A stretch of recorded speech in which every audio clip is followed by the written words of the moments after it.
Bonjour, alors aujourd'hui je vous propose de parler de charge mentale.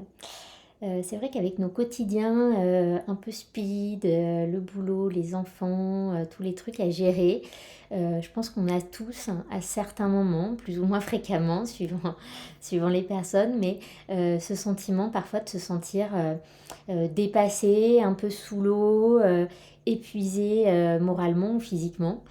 Et c'est un peu finalement toutes ces notions qui se cachent derrière la charge mentale.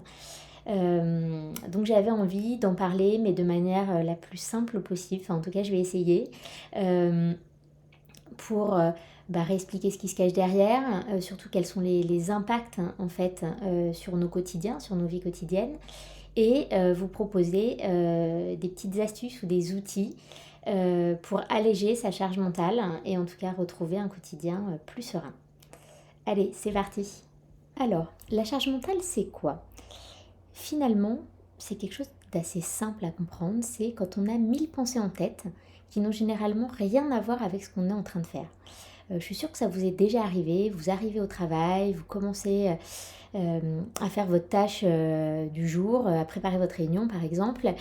Et en même temps que vous êtes en train de faire cette tâche-là, il y a voilà, une pensée qui arrive l'une après l'autre. J'ai oublié d'appeler la crèche pour prévenir que j'allais chercher mon fils ou ma fille plus tôt. J'ai oublié d'appeler le garagiste parce que il faut absolument que je prenne rendez-vous pour ma révision, j'ai mes impôts, ma fiche d'impôts à remplir, etc. etc. Donc en fait, c'est des pensées qui vont arriver, qui peuvent être à la fois personnelles ou professionnelles, mais qui par contre généralement ont quelque chose à voir avec l'organisation, la planification. Voilà, c'est généralement assez récurrent sur cette thématique. Et ça va être un flot de pensées en continu, voilà, qui va vous interrompre dans ce que vous êtes en train de faire et donc perturber votre concentration et votre capacité à vous concentrer. Alors la charge mentale, en fait, en fonction de son degré d'importance, va avoir différents symptômes, en tout cas différents impacts sur son quotidien, sur votre quotidien. On note en fait trois types d'impacts. Les conséquences cognitives, c'est-à-dire vraiment la difficulté qu'on va avoir à se concentrer. Les conséquences physiques, c'est-à-dire on va au fur et à mesure avoir des tensions musculaires, des douleurs dans le dos, etc. Donc ça va vraiment se répercuter sur le corps qui retransmet en fait tout ce qu'on peut ressentir, et bien sûr les impacts, les conséquences émotionnelles, donc le stress, l'irritabilité, pardon, le fait de se sentir à fleur de peau, ce qui, cumulé les uns aux autres, va également générer de la fatigue mentale et physique. C'est un petit peu un cercle vicieux, c'est-à-dire plus on va être stressé, plus on va être tendu, plus on va être fatigué, plus on est fatigué, plus on est stressé, etc. etc. Donc voilà pour les symptômes qui peuvent être plus ou moins accentués, mais qui sont généralement quand même une des conséquences d'une charge mentale trop dense, trop intense.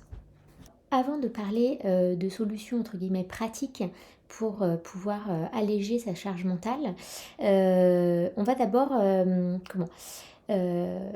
essayer d'expliquer, enfin de comprendre en tout cas le fonctionnement qui est finalement assez basique de la charge mentale. C'est-à-dire qu'en fait, il faut considérer que la charge mentale, c'est comme un réservoir, donc un verre d'eau par exemple, ou un disque dur.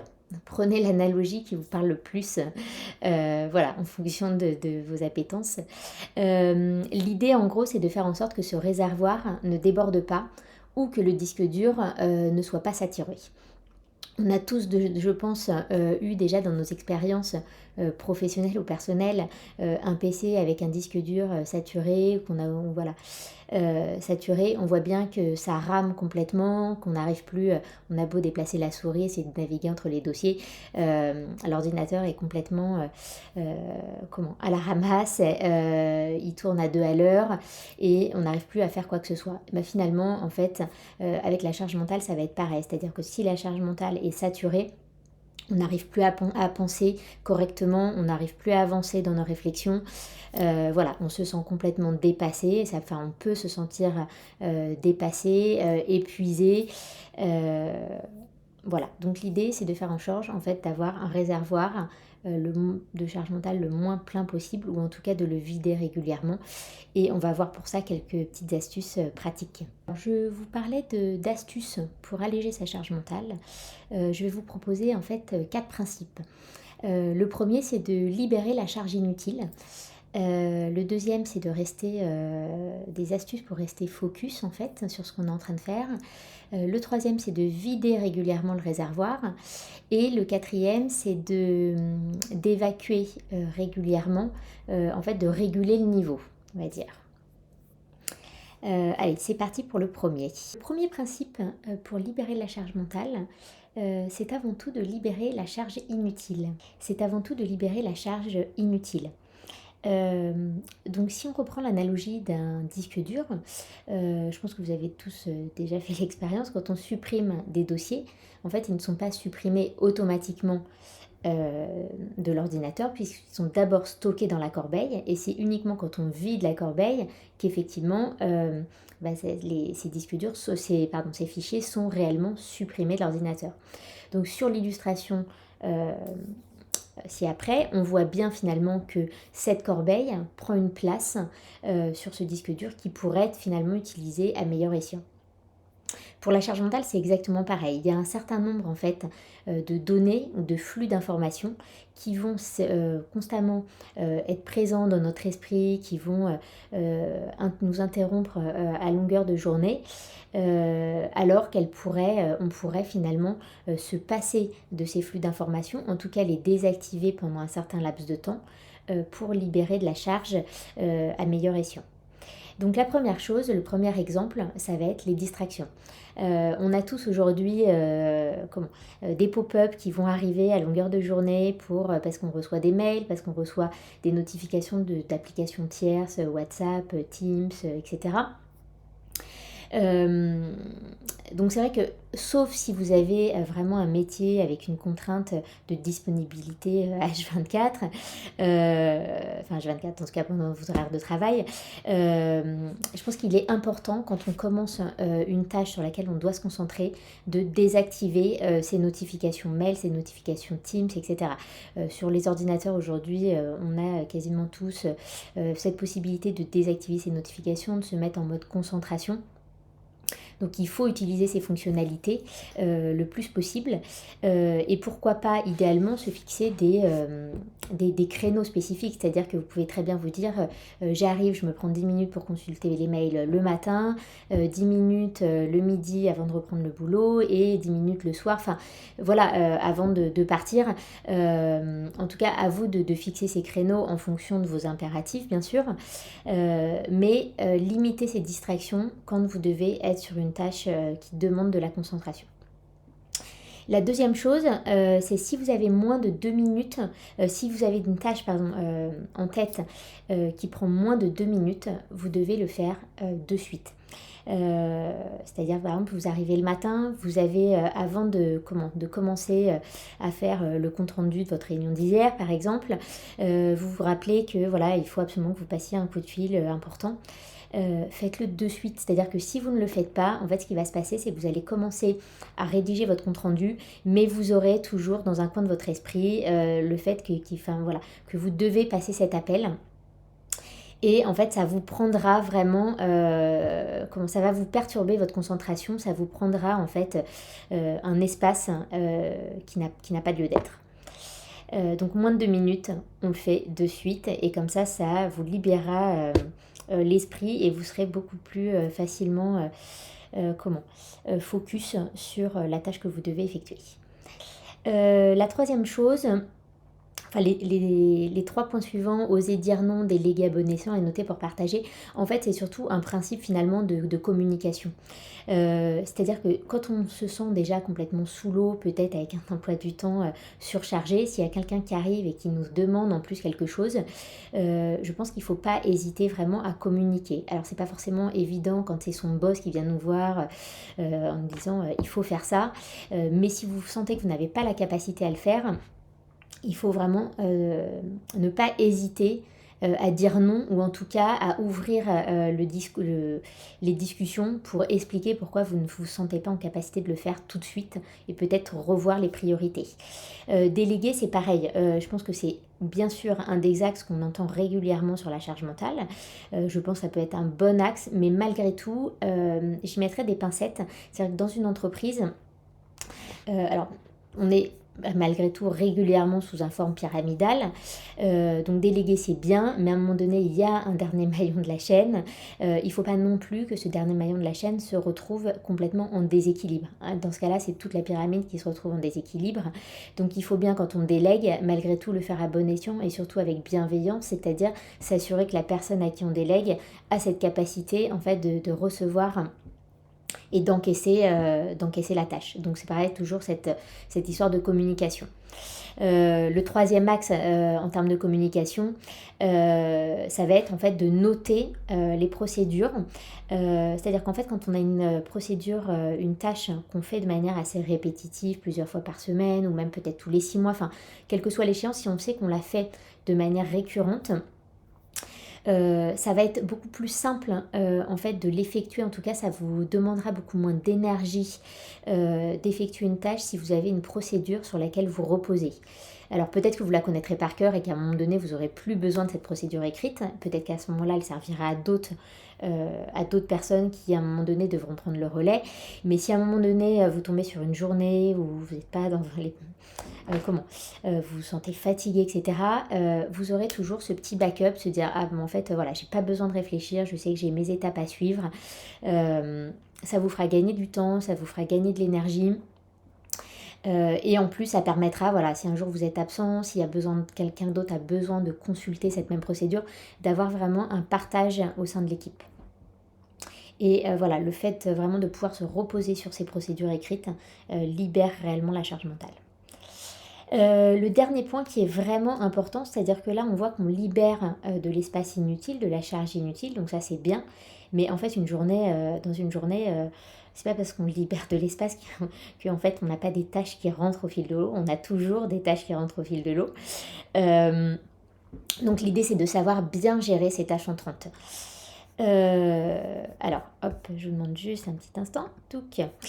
Voilà, donc gérer ces tâches entrantes, l'idée c'est qu'en fait, c'est pas juste au moment où elle rentre de se laisser encore submerger par tout ce qui arrive en fait, continuellement. L'idée c'est tout de suite, ça rejoint un peu l'histoire des 2 minutes, en fait de prioriser tout de suite pour qu'au moment où on devra s'attaquer à ces tâches, on sache déjà par laquelle commencer. Et qu'en plus on n'ait pas à la fin de la journée une liste de tâches pas possible, sans savoir forcément, voilà, en se disant il va falloir encore que je trie ça. Il vaut mieux le faire au fil de l'eau en tenant compte vraiment de la priorité. Alors là je vous ai mis 2 modèles, il en existe d'autres, à chacun d'adapter en fonction de ses besoins. Le premier, c'est le modèle d'Eisenhower, en fait, où on prend à la fois le degré d'importance et le degré d'urgence. Donc simplement, en fait, on va définir 4 priorités par rapport à ces axes-là. Et en fait, dès qu'on a une tâche qui arrive, ou en tout cas sur des créneaux, on peut se dire, allez, pareil, 2 fois par jour, tout ce qui est arrivé, les mails, les appels, etc., je les classe pour savoir ce que je vais en faire dans les jours suivants. Le deuxième modèle, personnellement, que je préfère, mais après, c'est à chacun de faire comme il le sent, c'est de garder quand même une notion d'urgence. C'est-à-dire, est-ce que ça va faire de suite? Est-ce que je peux le planifier? Ou est-ce que je le garde dans un coin? Il faudrait que je le fasse, mais il n'y a absolument pas de... Enfin, on verra plus tard, même si je ne le planifie pas de suite. Et à ce moment-là, de gérer par catégorie. C'est-à-dire que par exemple, il peut y avoir une catégorie administrative, une catégorie vraiment, alors moi en ce qui me concerne, ça va être une catégorie créative, voilà, je vais créer les carnets, une catégorie marketing, etc. En tout cas par catégorie de tâches, par domaine de tâches. On verra dans les prochains principes pourquoi ça peut avoir une utilité. voilà, en tout cas, tâches entrantes, on ne les laisse pas comme ça en vrac, ça va perturber sa charge mentale parce qu'à un moment donné, on ne va pas arrêter de penser à tout ce qui est arrivé. Donc à un moment, on se fixe des créneaux pour gérer ces tâches entrantes et qu'elles évitent de perturber en fait notre charge mentale davantage. Le deuxième principe pour libérer sa charge mentale, ça va être de trouver des astuces pour rester focus, pour ne pas s'éparpiller. C'est vraiment quelque chose d'important. Et pour vous faire comprendre en fait ça, j'ai pris 2 exemples. Le premier, c'est, voilà, vous arrivez chez vous le soir, vous mettez une casserole d'eau bouillante avec, pour faire des spaghettis pour vos enfants. Là, il est évident que si vous commencez à aller faire prendre la douche de vos enfants, aller ouvrir à quelqu'un qui vous livre un colis, aller, etc. En quelques minutes, votre casserole, elle va déborder et voilà, ce sera fini, il y en aura partout. Quand vous avez une casserole sur le feu, il faut rester focus, il faut la surveiller, c'est un principe de base. Le deuxième exemple, c'est les Lego. Vous avez tous déjà joué certainement au Lego, soit quand vous étiez petit, soit avec vos enfants, etc. Donc quand on joue au Lego, quand on a une immense boîte de Lego à monter, on ne va pas ouvrir les 8 sachets en même temps, ou 8 ou 10 sachets en même temps. On serait complètement perdu dans les différentes pièces, ça prendrait 3 fois plus de temps pour savoir quelle pièce il faut monter avec laquelle. Il y a des sachets, c'est fait par monter, enfin voilà, on monte le Lego sachet par sachet, du coup ça nous fait que quelques pièces à monter en même temps, ça, on va beaucoup plus vite et on y va étape par étape. Voilà, avec la charge mentale, en fait, c'est exactement pareil. C'est-à-dire, quand vous travaillez, évitez de faire 10 tâches en même temps. Enfin, 10 tâches, en tout cas 10 tâches de domaines différents. Essayez vraiment de définir un domaine ou un domaine et de travailler par bloc. Donc on voyait tout à l'heure, peut-être que dans votre poste, vous pouvez avoir une partie d'administratif, une partie de reporting, une partie de préparation de réunion, une partie très opérationnelle, faire du développement, peu importe. En tout cas, l'idée, c'est vraiment voilà, de travailler par domaine et par bloc. Alors ça, par bloc, je vais y revenir juste sur le slide d'après, en fait, pour vous parler de la technique du Pomodoro. Avant de vous parler de ça, l'autre point, en fait, c'est de définir vraiment une tâche prioritaire par jour. Et idéalement de la définir la veille. C'est-à-dire que quand vous finissez votre journée de travail, avant de partir, vous prenez quelques minutes pour noter vraiment voilà, où j'en suis aujourd'hui et qu'est-ce que je dois faire demain en priorité quand j'arrive. Là, en fait, si vous arrivez, vous avez votre tâche qui est notée en gros sur votre post-it, votre bloc-notes, vous savez tout de suite ce que vous avez à faire. Vous n'avez pas forcément besoin de regarder votre agenda, etc. Si vous avez des rendez-vous, vous le notez également sur ce post-it-là pour savoir tout de suite ce qui vous attend dans votre journée. Voilà, ça vous évitera de vous éparpiller, de devoir réfléchir dès le matin, en plus de toutes les pensées que vous avez déjà en tête. Vous pouvez malgré tout noter sur votre post-it donc 3 bonus, au cas où votre tâche prioritaire ne soit pas une tâche qui vous prenne un temps conséquent, ça vous permettra, voilà, une fois que vous avez fini, vous savez tout de suite sur quoi attaquer. Et pour ceux qui n'aiment pas trop la planification dans le détail, en fait ce principe-là a quand même l'avantage, c'est-à-dire qu'on peut, on peut faire la même chose pour la semaine entière. C'est-à-dire que le vendredi avant de partir, vous notez les tâches prioritaires de la semaine. Donc vous pouvez, sur 5 jours de travail, vous pouvez en noter 5, sans forcément en fait planifier le jour. Sauf si vous avez un impératif pour rendre un travail à un jour précis, bien évidemment. Mais sinon, ça vous permet aussi du jour au lendemain, de dire ah ben non, finalement demain je préfère faire cette tâche-là plutôt qu'une autre. Ça laisse plus de flexibilité. Voilà, et vous savez que vous avez vos 7 tâches prioritaires à faire sur la semaine. Voilà, et du jour au lendemain, vous réajustez en mettant éventuellement vos petits bonus en plus. Une autre astuce d'ailleurs que je n'ai pas marquée sur ce slide, c'est de définir des routines. C'est-à-dire que là, je vous parle de tâches prioritaires, de tâches par domaine. Malgré tout, en fait, on sait que voilà, dans une journée, on peut des fois, suivant le poste qu'on occupe, avoir, des tâches récurrentes. Par exemple, on doit tous les jours vérifier une machine qui a été mise en place, tous les jours faire un reporting précis, etc. Ça peut être des tâches qui potentiellement ne nous prennent pas énormément de temps, mais qui doivent être faites quotidiennement. Dans ce cas-là, l'idée, en fait, c'est de prendre le principe d'une habitude. Quand vous lavez les dents, vous ne vous posez pas la question, vous ne mettez pas un réveil pour vous laver les dents, vous savez voilà, que ça devient instinctif, vous devez le faire. L'idée, c'est qu'en fait, ces routines-là, ces choses quotidiennes que vous pouvez faire, vous en fassiez des routines, des habitudes. Donc au début, vous serez peut-être obligé de vous mettre un petit alarme ou un petit pense-bête, etc. Mais si vous vous dites, dès que j'arrive le matin, par exemple, hop, je sais qu'avant de commencer à travailler, donc enfin, voilà, on va dire que ma journée commence une demi-heure après que j'arrive, mais la première demi-heure, je sais que je fais telle tâche, telle tâche, telle tâche, c'est ma routine du jour. Après, vous êtes débarrassé, vous avez fait ça, ça vous libère de la charge mentale, vous ne serez plus en train d'y penser en me disant je dois le faire, etc. Et vous pourrez vous concentrer. Et après, en fait, au fil de l'eau, plus vous allez le faire quotidiennement, plus ça va devenir un réflexe, une habitude. Et donc, ça sera beaucoup plus facile de le faire instinctivement. Voilà pour le deuxième principe. Alors, dans le principe 2, j'ai quand même oublié de vous parler de vous présenter le Pomodoro. Donc, le Pomodoro, en fait, c'est une technique qui a été inventée par un Italien, Francisco Cirillo, pendant ses études. En fait, le Pomodoro, c'est tout simplement la petite tomate minuteur. Voilà, le minuteur sous forme de tomate.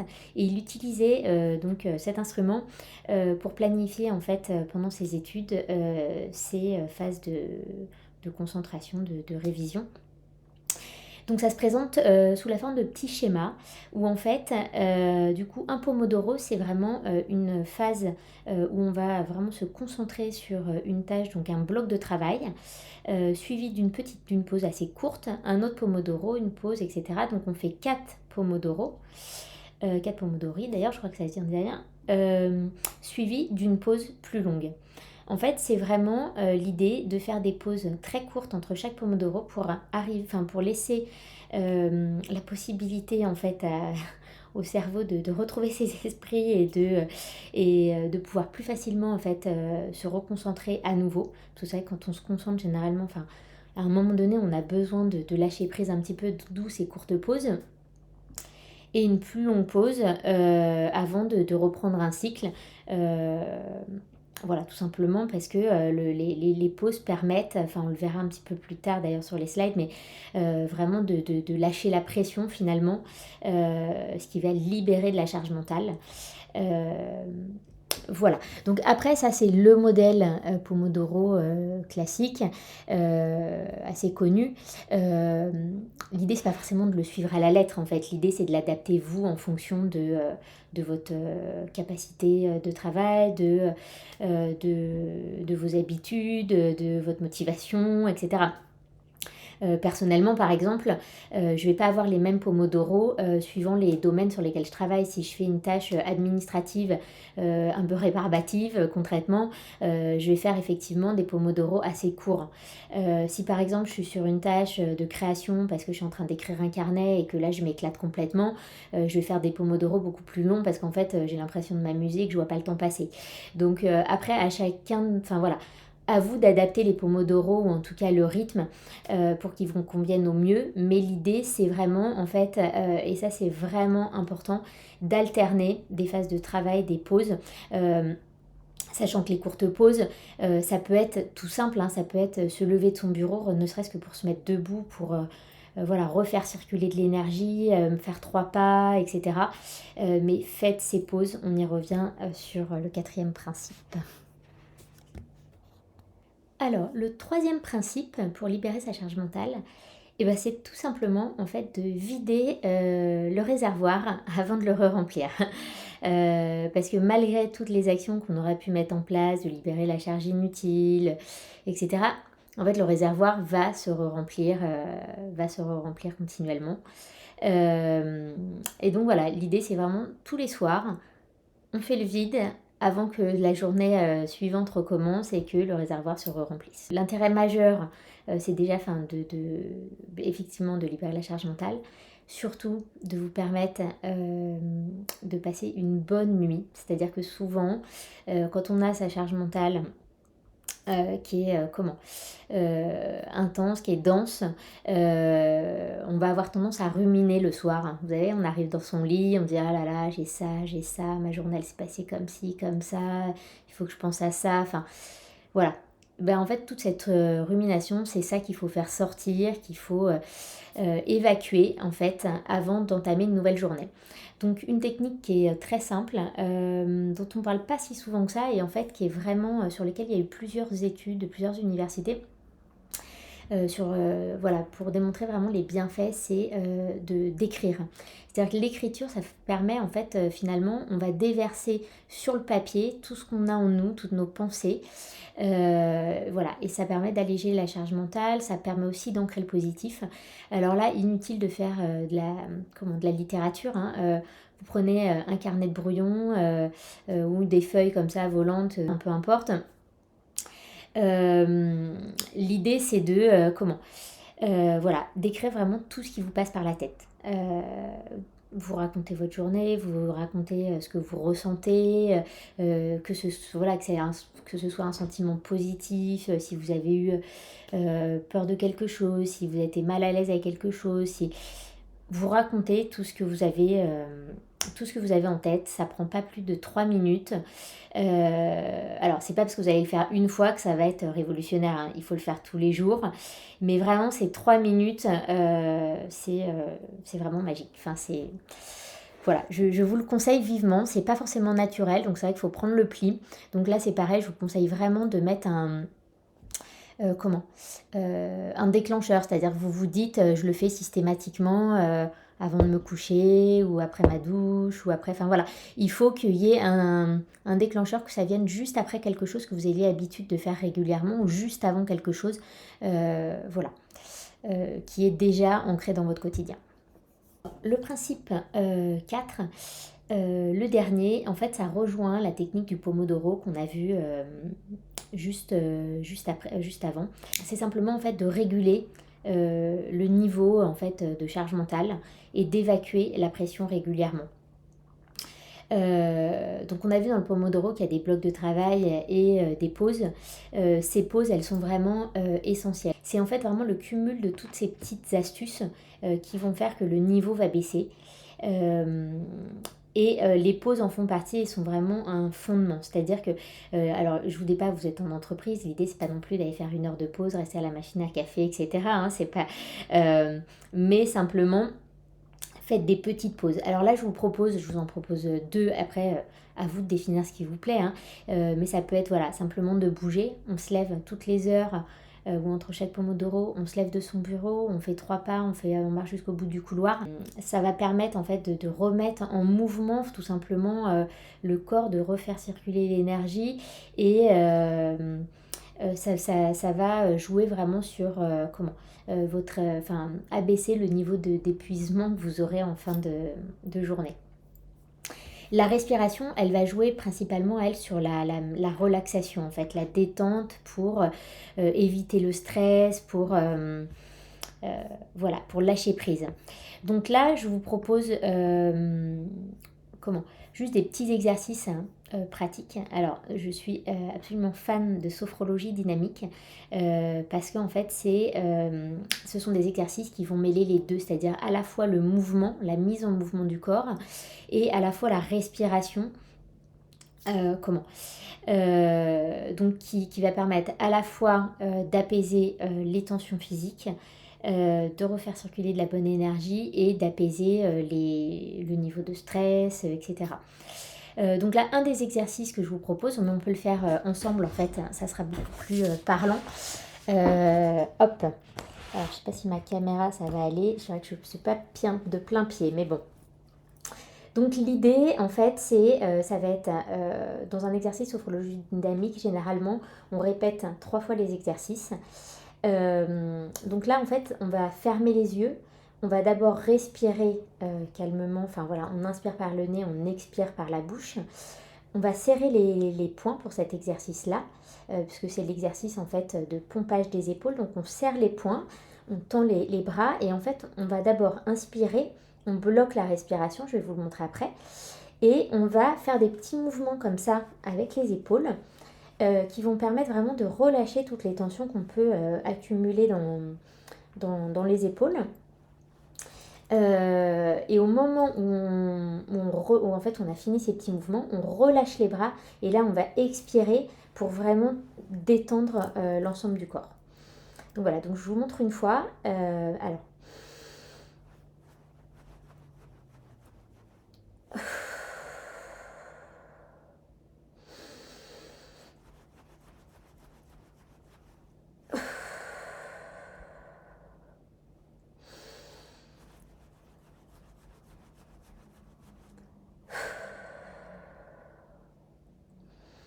Voilà, bon là je l'ai fait un petit peu vite, c'était plus pour vous montrer l'exercice.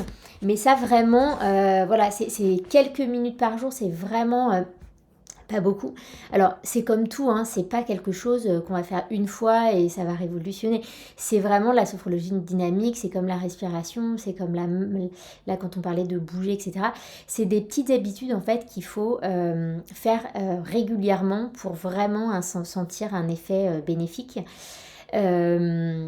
Voilà, donc moi je vous conseille par exemple de vous fixer au début par exemple 2 à 3 fois par jour, voilà, ou ne serait-ce que 2 fois par jour, ça va vous prendre allez, 5-6 minutes, c'est pas les 5-6 minutes qui vont perturber votre journée, et vous verrez que ça permet vraiment de, voilà, de lâcher prise, de prendre du recul et d'évacuer vraiment toutes les tensions. Donc voilà, je vous recommande vivement. Un autre exercice, alors là encore plus simple, c'est la cohérence cardiaque, c'est-à-dire qu'on inspire sur 5 par le nez et on expire sur 5 par la bouche. Donc là vous pouvez même le faire assis dans votre chaise, devant votre bureau, enfin voilà, vous arrêtez votre écran, vous faites ça quelques secondes, vous allez faire 3 pas, vous revenez et vous recommencez à travailler. Et voilà, si vous le répétez plusieurs fois dans la journée, c'est pareil, ça va être vraiment très très bien.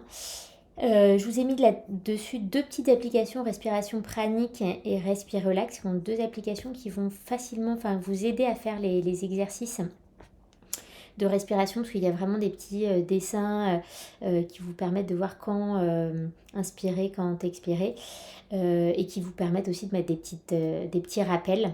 Donc c'est pas mal. Et quand on travaille aussi beaucoup sur écran, il y a l'application exercice des yeux qui est pas mal si vous êtes sujet par exemple aux maux de tête.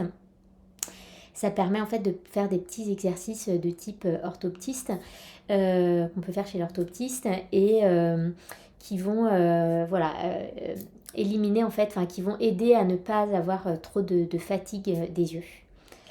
Donc à faire ne serait-ce qu'une fois dans la journée, c'est pas mal. Alors, pour poursuivre sur ces pauses, j'ai plus ou moins évoqué tout à l'heure, mais il y a 4 points qui sont vraiment importants.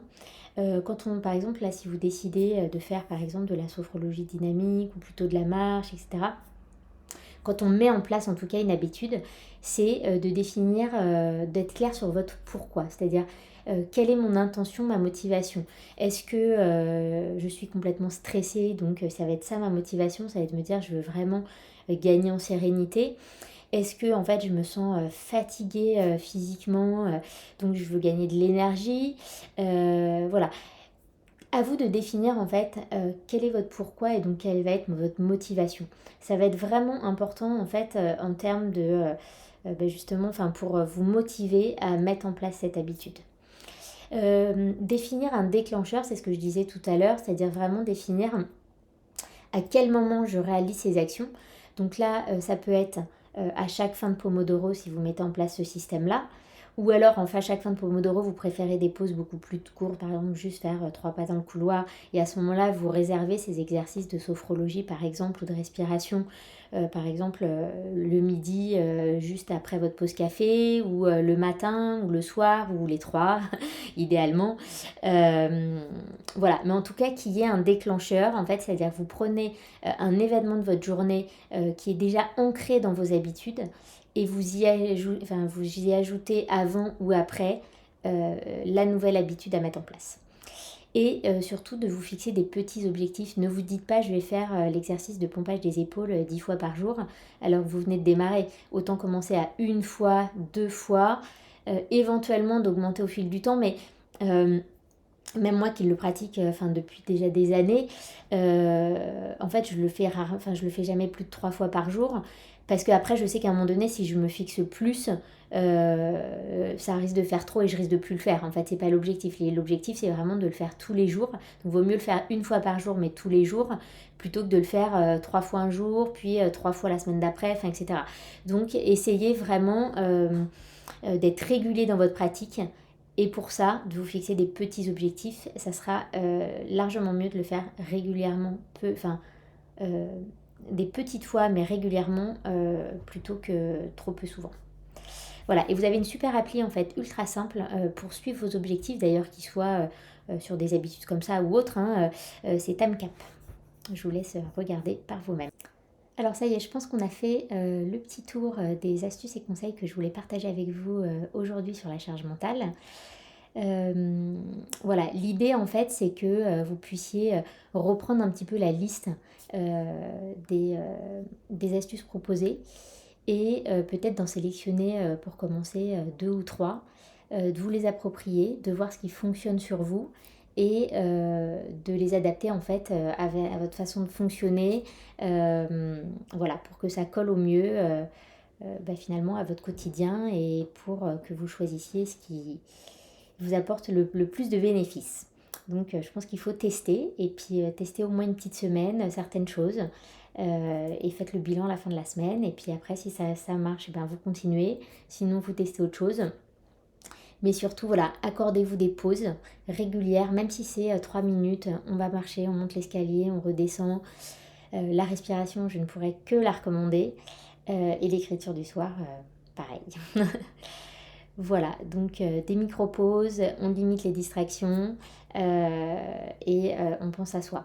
Alors c'est vrai que juste une parenthèse quand même, cette vidéo je l'avais initialement principalement axée en fait sur le monde de l'entreprise puisque c'était l'objet du webinaire voilà, que j'ai fait auprès de l'entreprise Innovacom. Mais bien évidemment, la charge mentale, elle n'est pas que dans l'entreprise. Et c'est d'ailleurs l'objet du premier principe que j'ai évoqué, c'est-à-dire qu'on arrive au boulot et on a en tête les choses à faire qui sont peut-être davantage personnelles. Donc en fait ces différents principes finalement on peut les appliquer exactement de la même manière à la maison, c'est-à-dire que quand on parle de déléguer ça va de soi que c'est également à faire à la maison de se répartir en fait, de mettre en place une communication pour se répartir les tâches aussi bien avec son conjoint, sa conjointe qu'avec les enfants. Et là souvent c'est vrai que par rapport aux enfants on a souvent tendance à leur donner des tâches les tâches qui sont attribuées aux enfants, mettre la table, débarrasser la table. Je pense qu'il faut aussi axer sur des choses en fait plaisir. C'est-à-dire que demander en fait, instaurer une discussion et demander à vos enfants en fait qu'ils auraient réellement envie de faire. Voilà, dans la répartition des tâches, que ce soit entre adultes, entre enfants, l'idée en fait c'est de se répartir en fonction des appétences de chacun et s'il y a vraiment des tâches que personne n'aime dans la famille, essayez d'alterner d'une semaine à l'autre. Voilà. Écoutez, j'espère en tout cas que toutes ces astuces pourront vous aider dans votre quotidien. Merci d'avoir passé tout ce temps avec moi. Si cette vidéo vous a plu ou si vous voulez découvrir d'autres astuces pratiques, que ce soit sur le bien-être, l'organisation ou le loisir, voilà, allez faire un petit tour sur le site coxibel.fr. À bientôt!